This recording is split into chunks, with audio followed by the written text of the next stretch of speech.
কিছুদিন আগে আমি একটা ভিডিওতে বলেছিলাম ক্লে দিয়ে কোন কালারের টিউলিপ গুলা বানালে বেশি সুন্দর হবে, তো সবাই পিঙ্ক কালারে সাজেস্ট করেছিল।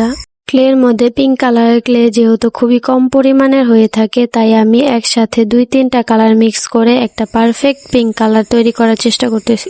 একটা পারফেক্ট পিঙ্ক কালার চলে এসেছে। আমি কিছু পরিমাণ ক্লে নিয়ে চামচের সাহায্যে একটা পাপড়ি শেপ দিয়ে নিতেছি। একইভাবে আমি কয়েকটি পাপড়ি এভাবে তৈরি করে নিব। তারপর সবগুলো পাপড়ি একটা একটা করে একসাথে জোড়া লাগিয়ে দেব। কয়েকটি পাপড়ি একসাথে জোড়া লাগানোর পরপরই একটা ফ্লাওয়ারের শেপ চলে আসে।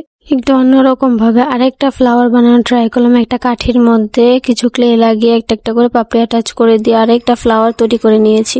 ফ্লাওয়ারের সাথে কিছু পাতাও অ্যাড করব, তাই আমি সবুজ কালার, নীল কালার এবং হলুদ কালার ক্লে একসাথে নিয়ে মিক্স করে নেব, যাতে সবুজ কালারের পরিমাণ খুব বেশি হয়ে যায়।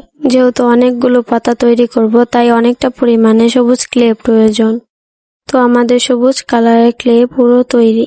পাতা তৈরি করে ফুলের সাথে 3টা করে অ্যাডজাস্ট করে দেব।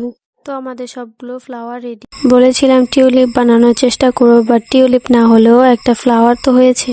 তো এই ফ্লাওয়ার গুলা তোমাদের কাছে কেমন লাগলো কমেন্ট করে বলে যাবার, ভালো লাগলে একটা ফলো করে দিও।